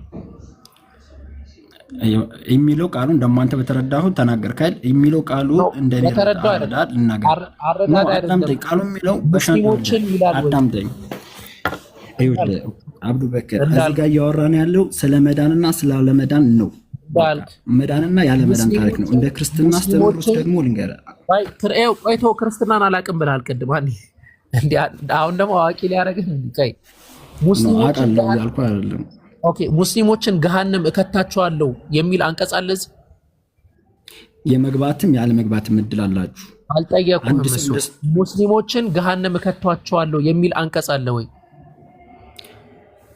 በሻን ኑሮ ያለው በሻን ማለት የሰው ልጅ ፍላጎት ነው ያለው ገሃነም ልገባም ትችላለህ ገነትም ልገባ ትችላለህ አልጠየቁም ሙስሊሞች የተፈጠሩት እየሰማኝ ነው ሲጀመር አፈጣጠሩ የሰው ልጅ አፈጣጠሩ ያየው ነው አይደለ አፈጣጠሩን ያየው ነው አይደለ እንዳል ወአለይኩም ሰላም ወራህመቱላሂ ወበረካቱ በቃ እኔ ልግረግላችሁ እሺ አሁን እዚህ ቦታ ላይ ወለው ሺእና ለአተይና ኩለ ነፍስ በፈልግ ኖሮ ነፍስን ሁሉ ቅንዋን መንገድ ሰጣት ነበር እያለ ይናገራል ለታላ አይደል አሁን እዚህ ቦታ ላይ በፈልግ ኖሮ እያለ ነው ብሻ ኖሮ በፈልግ ኖሮ ቅኑ መንገዱን ሰጣቸው ነበር እያለ ነው ልክ ለምሳሌ መላእክቶች አሉ አይደለ ቅኑ አድርጎ ነው የፈጠራቸው ገብቷል በሻን ኑሮ ነፍስ ሁሉ ቅንነቷ ማለት ምን ማለት ነው እሱ እዚህ ጋር ትርጉምልኝ በቃ ቅኑ መንገድ ኃጢአትን የማያደርግ ወይንም ጥሩ መንገድ ላይ ያደርጋቸው ነበር በፈልግ ኖሮ እያለ ነው ይህ የአላህ Subhanahu Wa Ta'ala ፍላጎቱ ነው ግን አሁን ገሃነም የሚገቡትን ማን እንደሆነ ገነት የሚገቡት ማን እንደሆነ ደግሞ ይነግረናል እዚያው ላይ ማለት ነው ክፈጫው አንድ ዛህራ እሺ ሙስሊሞች ሊገቡ ይችላሉ ወይ የሚል ግምት ከሆነ ያለ ወይንም ማን የሚገባው የሚለውን እታች ወረድ አድርገው እዛው ላይ አመለዚነ አመኑ ወዐሚሉ ሷሊሓት ወደታች እዛቸው ላይ እነዚያ አምነው መልካም የሰሩ ጨርሰልኛ መጀመሪያ ከላይ ያለውን ጨርስልኝ ሁሉ እኮ እዛ ላይ አላህ ሱብሓነሁ ወተዓላ ቢፈልግ ኑሮ እምነቱን ለሁሉም ሰው ሊሰጥ እንደሚችል እየገለጸ ነው እንጂ ስለ ገነት ስለ ገሃነም አይደል። እታች ያለው ደግሞ ማን ገነት ይገባል ማን ገሃነም ይገባል የሚለው ወረድ ብሎ እዛው ላይ ደግሞ ያስረዳል። ይቅርታ አንዴ ግን እንደሆነ እንፈልገው ነገር አለ። እንዴት መሰለ መጀመሪያ ከላይ ያለውን ቃል አንበበን ጨርሰ ነው አሁን እዚህ ጋር እያለ ያለው አላህ ቃል እንደገባ ለጀሃነም ቃል እንደገባላት ከሰዎችም ሌላ ቦታ ላይ ደግሞ አንድ ቦታ ላይ ምን አይቻለው መሰለ እሱን አመጣላችኋለሁ። እሺ በቃ እሱን አሁን እዚህ ጋር አላህ እሺ አላህ ለጀሃነም ቃል እንደገባላት ነው የተረዳሁት ነው ማለት ነው።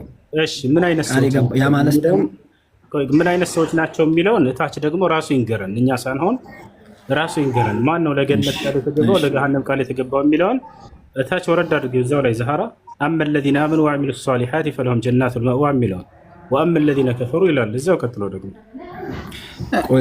ከዚህ ጋር 13 ላይ ነው ያለው። ይሄ 14 ላይ فذوقوا بما نسيتم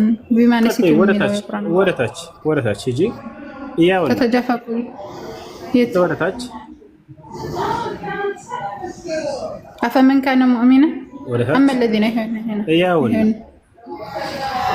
ምን ይላል እዚህ ላይ ይኸው እነዚያ ያመኑና መልካሞቹን የሰሩትን ለእነርሱ ሲሰሩት በነበሩት ምክንያት መስተንግዶ ሲሆኑ መኖሪያቸው ገነቶች አላቸው አለ። አየህ አማኞች ወደ ገነት እንደሚሄዱ ተናገረ። ቀጥሎ ደግሞ ከሃዲያኖች ወዴት እንደሚሄዱ ይነግርሃል እዛው ላይ እነዛ ያመጹትማ መኖሪያቸው እሳት ናት። አየህ አይደለ? ስለዚህ አማኞች ሙስሊሞች ወደ ገነት እንደሚሄዱ አማጺዎች ደግሞ ከሃዲዎች ወደ ጀሃነም እንደሚሄዱ የትም ቦታ ሳትሄድ እዛው ላይ ወረድ ብሎ ራሱ ያብራራዋል አላህ ሱብሓነሁ ወተዓላ። ይሄን ይመስላል። ቀጥሎ እሺ አንድ ጥያቄ ልጠይቅህ ሆነ። ቆይ ያውኑን እንጨርሳለን። እሺ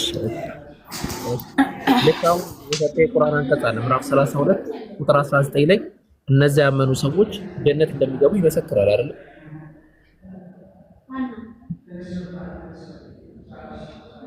እንዳልክ ይመሰክራል ወይስ አይመሰክርም? ቁርአኑ ምዕራፍ 32 ቁጥር 19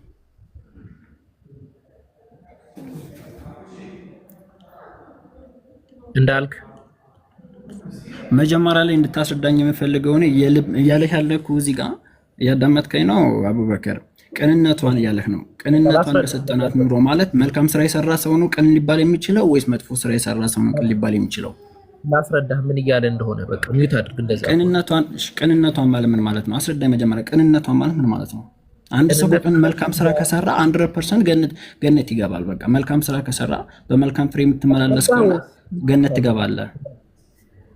አንድ የተረጋጋ ሚዩት አድርግ። በቃ እኔ ላስረዳ። አስረዳኝ ያልክ አይደለ? ሚዩት አድርግ። እኔ ላስረዳ ሐሳብ በግልጽ እንደተመለከት ነው።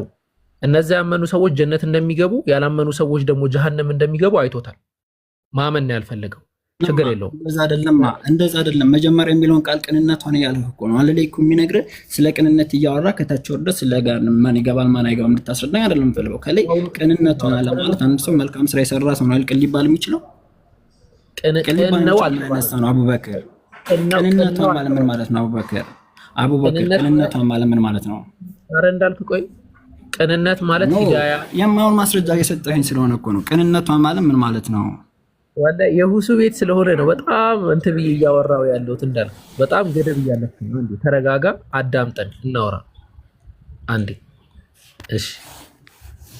ስለዚህ ወደ ቁርአኑ እንመለስ እንዳይነገር ይመስላል። ወለው ሺእና አለ አላህ በሻን ኖሮ የአላህ መሺአቱላህ ሱብሓነሁ ወተዓላ ነው የሚናገረው። ነፍስን ሁሉ ቅንነቷን በሰጠናት ነበር አለ። አያዕኒ ሀደይናሁም ነፍስን ሁሉ ቀን መንገድ በመራናቸው ነበረ። ሁሉንም ሙስሊሞች ባደረግናቸው ነበረ። ምእመኖች ባደረግናቸው እወርዳለሁ። የራስን ፖለቲካ እንድትሰራ አልፈቅድልህም። እወርዳለሁ። ያልሆነ ነገር እንድትናገር ተረጋጋ። ወዴትም ማምለጥ የለም ከዚህ በኋላ ከወረድክ እንግዲህ ራስህን መልስልኝ። ቅንነቷን ማለቱ ምን ማለት ነው? ስለ ቅንነት ነው ያወራው። ስለታች አላወራሁም። ቅንነቷን ማግኘት አትችልም። ነፍስ እኮ ቅንነቷን ማግኘት አትችልም። ማንደስምናስ ኧረ ቆይ ቅንነቷን እያገኘች አይደለም። ወላሂ በጣም እየሳቁብህ ነው። ታዘቡት እንግዲህ እዛው ላይ ነው። እሺ እወርዳለሁ እንጂ እንደዚህ እንድታስረኝ አልፈልግም።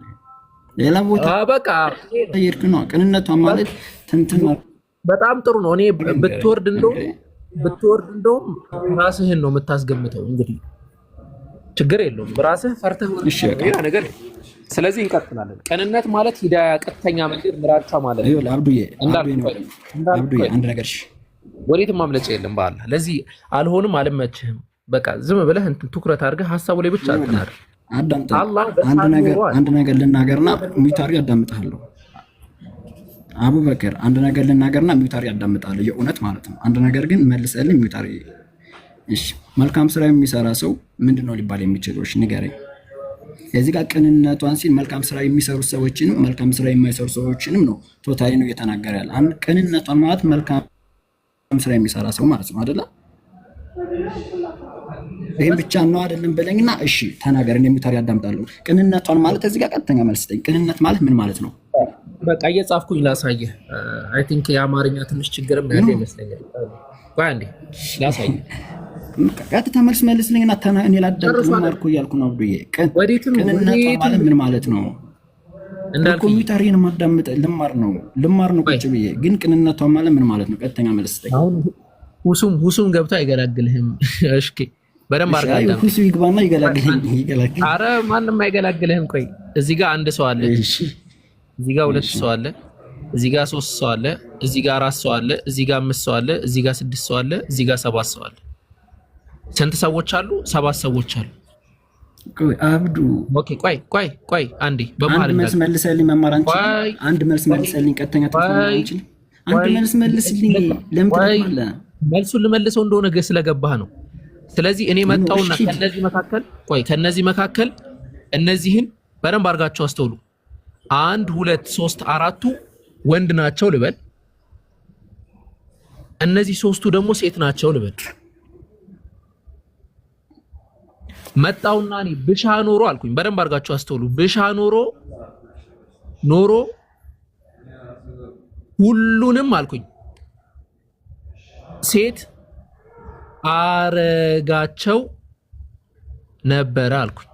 ኦኬ ብሻ ኖሮ ሁሉንም ሴት አረጋቸው ነበረ ማለት እነዚህ ሴት ናቸው ማለት ነው።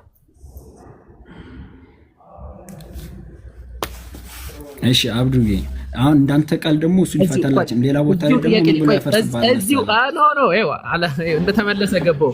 ኖ እዚሁ ጋር ትኩረት ይሄንን መልስ። ብሻ ኖሮ ሁሉንም ሴት አረጋቸው ነበረ ማለት እነዚህ ሴቶች ናቸው ማለት ነው። እንደሱ እንደምትኝ እየተረዳሁ አይደለም አብዱዬ። ቀጥተኛ መልስ ስጠኝ ነው ያልኩህ። እንደዚህ ወደ ቁርአኑ እንድትወዛገበኝም አልፈልግም። ኧረ ምንም እንዳትወዛገብ አይዞህ። 1 2 3 4 5 6 7 8 አሁንም እነዚህ ሶስቱ በደንብ አስተውሉ። እነዚህ ሶስቱ ሙእሚኖች ናቸው፣ ሙእሚኖች ናቸው እንበል፣ ሙእሚን ናቸው እንበል። እነዚህ ደግሞ የቀሩት አምስቱ ደግሞ ካፊሮች ናቸው እንበል። ኦኬ አላህ ብሻ ኖሮ አለ። ብሻ ኖሮ ሁሉንም ና ወሬትም እንትን የለም ተመለስ። ነፍስን ሁሉ ቅናቻ ወይ ደግሞ ምንም በለው ቅናቻ የሚለውን አማርኛ ምን በለው? ኦኬ ቅንነቷን በለው። ተመለስ አንዴ። ቅንነቷን በሰጠናት ነበረ አለ። ኦኬ ና ተመለስ። አማርኛ እናስተምር። እሺ ይቅርታ ስልክ ገብቶብኝ ነው ዛሬ። ኦኬ እነዚህ ሶስቱ ሙእሚኖች ናቸው። 1 2 3 4 አምስቶቹ ደግሞ ካፊር ናቸው።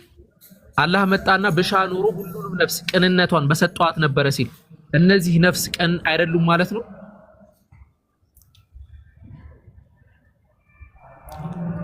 ይኸውልህ አንድ ቀን ነው። አንድ ጻድቅ እንደ ጻድቅ ነው ሊታይ የሚችለው። አንድ ማጣ እንደ ሕፃን ነው እንጂ ሊታይ የሚችለው። ተቀላቅሎ ሊደረግ አይችልም። አልጠየኩም። ምንም እንደሱ ምሳሌ አትጻፍ። እሺ ባይብል ጋር ልሰማህ የምችለው ቅንነት ማለት ምን ማለት ነው? ስተኝሽ ኖ ባይብል ጋር ትደዚህ መልስልኝ አላስከን። ኦኬ ባይብል ላይ አምላክ ሮሜ መጽሐፍ የሮሜ መጽሐፍ ቆይ የሮሚ መጽሐፍ ላይ አምላክ ስለ ራሱ መሻት ሲናገር ምን ብሎ ይናገራል? ግማሹን ሰው ከፊሉን ሰው አርክሶ እንደፈጠረው ከፊሉን ሰው ደግሞ ለከፍታ እንደፈጠረው ይናገራል። ተመለስ እንዳልኩ ወደ እንትን በዚህ ካልገባ በዛ ይገባሃል። ተመለስ። ቅንነት ማለት እንግዲህ ሂዳያ ነው። መልሰንለታል። እንትን ስላልፈለገ ነው መልሱ።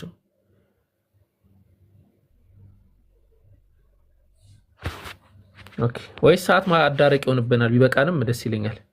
ኦኬ እንትን በልና ኔትወርክ ምናምን ስታስተካክል ግባ። አይ ቲንክ ለእንትን ነው እየቸኮልክ ያለው። ኦኬ ይሄ ልጅ ላይ ለምድር ነው ብላችሁ ለጠይቁኝ። ይህንን ያደረግኩበት ምክንያት ልጁ በጣም በውስጥ ብዙ ሴቶችን ብዙ ነገር እንትን ለማለት እንደሚሞክር ሰምቻለሁ። ሰዎችን ሙስሊም ሴቶችን ሌላ ነገር ውስጥ ለመክተት እንደሚሞክር ሰምቻለሁ። ሰው ሹብሃ እነሱ ላይ ፈጥሮ ምናምን በሱ ቤት በቃ በጣም ትልቅ ነገር እንደሰራ አይነት ነገር አክት ሲያደርግ ስለማውቀው ሰው እንደዚህ አይነት ሰዎችን ዋጋቸውን እንሰጣቸዋለን ማለት ነው ኢንሻአላህ። ኦኬ ጥያቄ ያለው ሰው ካለ እንትን ይበል መቀጠል ይችላል።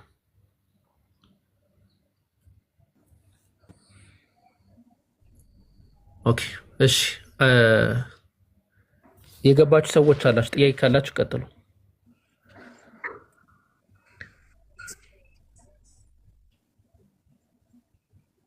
ሰላም አለይኩም ወራህመቱላሂ ወበረካቱ። አቡኪ ሁላችሁ እንዴት ናችሁ?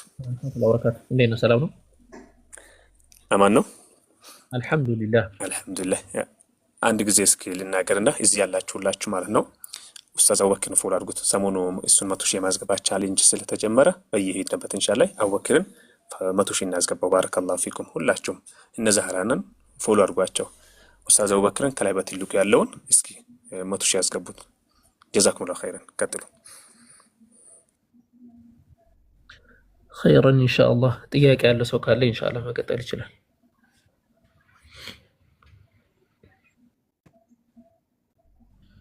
ኦኬ አኒ የሚል አካውንት ጥያቄ ያለሽ? ሰላም አለይኩም ወራህመቱላሂ ወበረካቱ። ወአለይኩም ሰላም ወራህመቱላሂ ወበረካቱ። እንዴት ናችሁ? ደህና ናችሁ? አልሐምዱሊላህ ሁሉም ሰላም። ኦኬ ማሻአላህ። አንድ ጥያቄ ነበረኝ። እሺ ቀጥይታችን። አሁን በኦንላይን ቁርአን ስንቀራ አንዳንዴ ለምሳሌ ሴት ብቻውን ከሆነች ምናልባት ቁርአን ስንቀራ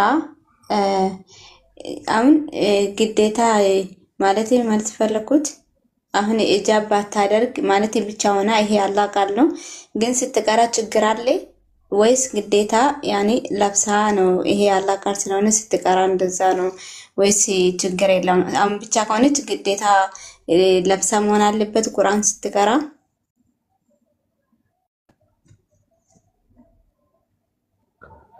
አጠር ላድርገውና ያልሽን ሂጃብ ለብሳ ነው ወይ ግዴታ መቅራት ያለበት ነው አይደል ጥያቄሽ? አዎ እንደዛ ነው ጥያቄ።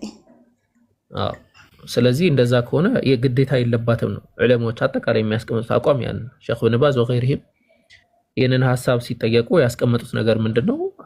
አንዲት ሴት ግዴታ ሂጃብ ለብሳ መቅራት አለባት የሚባል ነገር የለም ብለው ነው ያስቀመጡት። ግን የተሻለ የሚሆነው ልብሳችሁ ብትቀሩ ምንም ችግር የለውም ብለብሱ ግን የተሻለ ይመስለኛል። ግን ሼኽ ኢብኑ ባዝ ወገይሪሂም ይህንን ሀሳብ ትችላለች መቅራት ብለው አስቀምጠዋል። ኦኬ እሺ ሁለተኛ ጥያቄ ይሰማላ? አዎ ትሰማያለሽ። አሁን ለምሳሌ ቤተሰብ አንድ ቦታ ካልሆኑ አባትና እናት እያላት አባት እያለ ለምሳሌ ወንድም ልካ ሊያስር ይችላል። አንድ ሴት ላይ ልታገባ ከፈለገ ለምሳሌ ወንድም የሆነ አባቱ እያለ ወንድም ልካ ሊያስር ይችላል።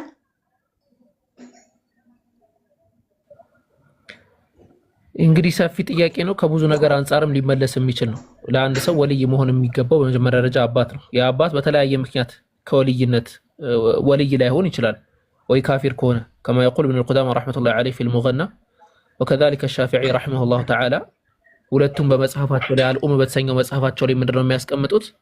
አንድ ሰው ካፊር ከሆነ አልካፊሩ ለይሰ ለሁ ዊላያ ካፊር ከሆነ ወልይ መሆን አይችልም። ሶ የአባት ካፊር ከሆነ ወይ ደግሞ ሰላት የማይሰግድ ከሆነ አንዳንዶቹ ሰላት የማይሰግድም ከሆነ ወልይ መሆን አይችልም ብለው ስለሚያስቀምጡ በዛ ደረጃ ከሆነ ከእርሱ ውጭ ያለ መጀመሪያ የእሱ አባት አጎት እያለ ነው የሚሄደው። ተርቲብ አለው እና ያን ተርቲብ በጠበቀ መንገድ እስከ ወንድም ድረስ የሚደርስበት ደረጃ ሊኖር ይችላል። እስከ ቃዲ ድረስ የሚደርስበት ደረጃ ሊኖር ይችላል። ስለዚህ የራሱ የሆኑ ስቴፖች አሉት። እነዛን ስቴፖች ጠብቆ ወልይ ማሰር ይችላል። አይ ስቴፕ ዘለን ማሰር እንችላለን ወይ ለሚለው ጥያቄ والله اعلم እሱን እኔ አላውቅም። ማለት ያ ሳይሆን አሁን ለምሳሌ ምናልባት አሁን ቤተሰብ ያኔ እናትና አባት ሆኖ ብላዩ እነሱ መሀል ያው ጥላቻ ስላለ ስለዚህ ቢያንስ ለምሳሌ እኔ እናቴ እሷ ካሳደገችኝ ካላባቴ ለምሳሌ ማንነጋገር ከሆነ እዚህ መሀል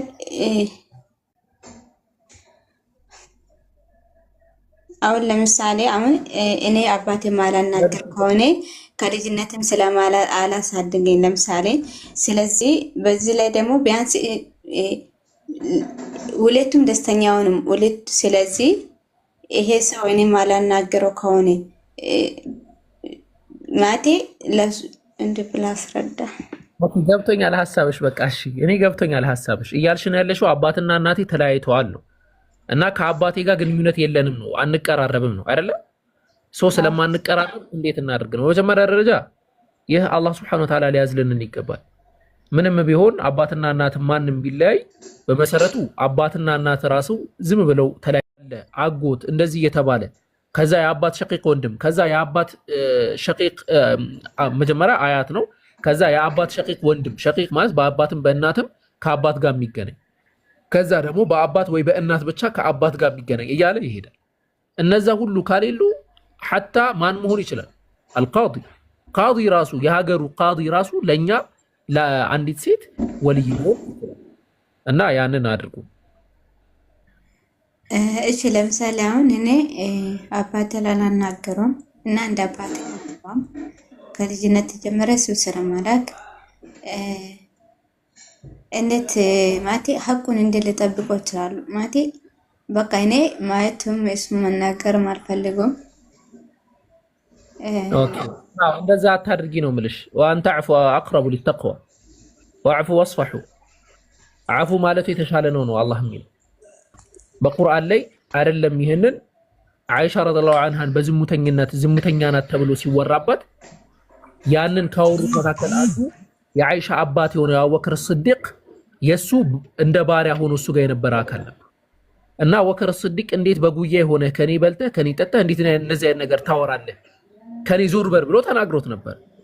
ነገር ግን አላህ Subhanahu Wa Ta'ala አፉ ብትባባሉ ለእናንተ የተሻለ ነው ያለው አላህ ቁርአን ላይ እነዛ ሙእሚን የሆኑ ሙህሲን የሆኑ ሰዎችን ሲናገር ወልዓፊና ዐኒ ናስ ወላሁ ዩሂቡል ሙህሲኒን ያለ ሰዎችን ይቅር ባዮች ናቸው አላህ አሳማሪዎችን ይወዳል። ስለዚህ ምንም ይሁን ምንም አንቺ አፉ በይ ችግር የለውም። ዱንያዊ በሆነ ጉዳይ አፉ በይ።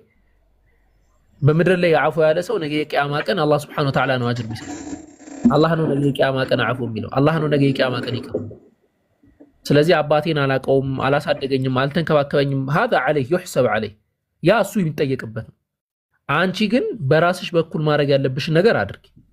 አላህም ደግሞ ይጨምርልሻል፣ አላህ ያግዝሻል። ያንን ስታረጊ ህይወትሽንም ብሩህ ያደርግልሻል አላህ። እዚህ ጋር አሁን እኔ ብናገረው ምናልባት እናቴ ደስተኛ ባትሆንስ ማቴ እንዱ አንዳንድ ስናወራ ስሙ ማንሳቱ ለሷ ላስደስታት አይችልም። ምናልባት አዎ ለእናትሽም ነገሩን ማስረዳት እኔ ልጅ ነኝ አባቴም ጋር ሐቅ አለብኝ አንቺም ጋር ሐቅ አለብኝ አንቺ ከአባቴ በላይ አብልጬ ወድሻለሁ አከብርሻለሁ እታዘዝሻለሁ ግን የአባቴም ሐቅ አለብኝ እኔ ለዱንያ ለአኺራ የሚጠቅመኝ የሁለታችሁንም ሐቅ ማሟላት ነው ብለሽ ለእናትሽም መናገር ማሳመን። እናቶችም ቢሆን መከልከል አያስፈልግም እንደዚህ አይነት ነገር። ግን አንዳንዴ እንደሆነ አጋጣሚ ጠይቄ ነበር እንደ ቀልድ አድርጌና በቃ ቢያንስ ቢታገቢ ራሱ ወይ ወንድሞችሽ ናቸው እኔ ከሚያስሩልሽ ወይም ደግሞ ቃድ ሸራይልሽ ነው እንደዛ የምታረጊ። ይሄ ደግሞ አይሆንም አባት እያለ በወሴስ ስለሰማሁና አመሰግናለሁ። እንግዲህ አላህ ሱብሓነሁ ወተዓላ በዚህ የተፈተኑትን አንቺንም ጨምሮ ሌሎችንም በተመሳሳይ ነገር የተፈተኑ ሰዎችን አላህ ፈረጃ ያውጣቸው። እንግዲህ ሌላ ምንም አንልም። እሺ ወያኪ ኢንሻአላህ። ሰላም አለይኩም ኡስታዝ። ወአለይኩም ሰላም ወራህመቱላሂ ወበረካቱ። አላህ እድሜያችሁን ያቆይልን። ጥሩ ትምህርቶችን የሰጣችሁን ያለነው በጣም ነው የምናመሰግነው። እኔ ያው ኡስታዝ በወቅታዊ ጉዳይ ላይ ነው መጠየቅ የምፈልገው። አሁን ላይ ያው ትላንት ሙፍቲ ሙተው ነበረ። ዛሬ ላይ ደግሞ የቀብራቸው ስነስርዓት አለ። በዚህ የቀብር ስነስርዓት ላይ እሳቸው ወሲያ ያደረጉት ነገር እንዴት ነው ለኡማው ከባድ የሆነ ሸክም አይሆንም ወይ? ለቢድዓ እና ለተለያዩ ነገራቶች ክፍተት አይፈጥርም ወይ?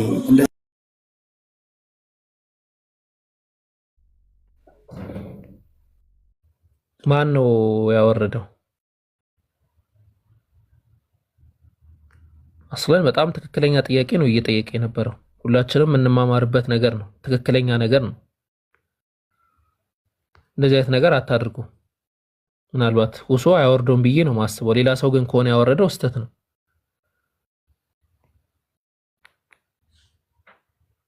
አላህን ልንፈራ ይገባል። በምንም ሰዓት ሐቅ በምንም ሰዓት ሐቅ ነው። ሐቅ ነው እና ሐቅ እየተወራ እኛ ስላልጣምን የምንለው ነገር የለንም አስለን ማለት ነው። ስተት ነው በጣም የሰራችሁት። ሰላም አለይኩም ወራህመቱላሂ ወበረካቱ።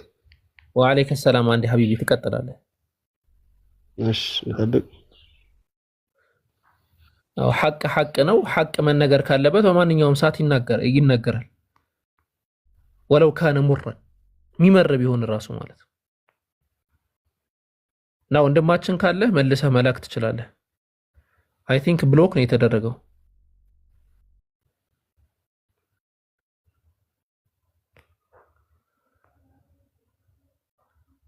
ስተት ነው የሰራችሁት ሐቂቀተን ማለት ነው።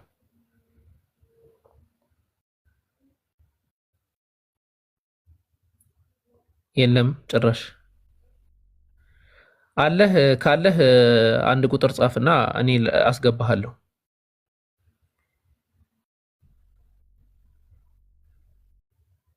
ካልሆነ ደግሞ ኢንሻአላህ እኛ ሐሳቡን እናስቀምጣለን፣ መልስ እንመልሳለን። ያ መልስ ግን ጥያቄው በጣም ትክክለኛ ጥያቄ ነው። የሰው ክብርን አልነካም፣ ስለ ሰው አላወራም። هذا منهج السلف እንትን ያደረገው ሌላ ፖይንት ነው። ጥያቄ ኦኬ ምንም ማለት አይደለም፣ ያው ይከሰታል። ያው እኔም እውነት ለመናገር አንዳንድ ሰዎች ሐቁ እንደሚከብዳቸው ይገባኛል። ግን ያው ሐቅን እንዳልከው እየመረረንም ቢሆን ሐቅን ከመናገር ወደኋላ ማለት የለብንም የሚል ሀሳብ ስላለኝ ነው ይህንም ሀሳብ ላነሳ የቻልኩት። ያው ሶሻል ሚዲያው ላይ እየተዘዋወረ ስለሆነ ለሰውም አዲስ አይደለም። ግን ቢያንስ እዚህ ላይ 1100 ሰዎች አሉ። 1100 ሰዎች ምን መማር አለባቸው? ስለሌላው አይደለም መጨነቅ ያለብን፣ እኛ ስለ ነፍሳችን ነው። ስለተለያዩ ሰዎች ወይ መጥፏቸውንና ጥሩ ነገራቸውን ለማውራት ሳይሆን በኋላ ላይ ለሚመጣው ነገር ተጠያቂነት የኛው ነው። እኛ በዚህ ሰዓት ላይ ዝም ካልን በኋላ ላይ የሚፈጠሩ ነገራቶች አሉ። ለምሳሌ በቀብር ዙሪያ ላይ የተቀመጡ ፈትዋዎችን እንፈልጋለን። 1100 ሰው ይሄን ከተማረልን ለእኛ አስፈላጊ ነው ብዬ ስለማስብ ነው ሀሳቡን ያነሳሁት እንጂ ኖርማሊ ያው ይህም ቡድን ለመረበሽ ወይ ደግሞ የተለየ ሀሳብ ለማንሳት አይደለም። ያወረደኝ ሰውም ካለ አፎቶ ብዬዋለሁ። ከዚህ አንጻር ቢታይና ለማስተማር ሰዎችን የምታስተምሩበት አንገድ ደግሞ በጣም ስለተመቸኝ ነው ይሄን ሀሳብም ላነሳ የቻልኩት። በጥቅሉ የኔ ሀሳብ ምንድን ነው? በሰሞኑ ያው የቀብር ስነስርዓቱ እየተደረገ ነው። በዚህ ቀብር ስነስርዓት ላይ ደግሞ ዝም ከተባለ አሁን ላይ ምን ሊፈጠር ይችላል በኋላ ላይ? ስለዚህ ደግሞ የተለያዩ ፈትዋዎችና ከቁርአንና ከሀዲስም ከተለያዩ ነገራቶች ሰውን በማስተማር ከአሁኑኑ ብንዘጋጅበት የሚል ሀሳብ ነው ያለኝ። ጀዛከላህ። ጠቅላላና ዓም የሆነ ጥያቄ ነው፣ ትክክለኛም ጥያቄ ነው።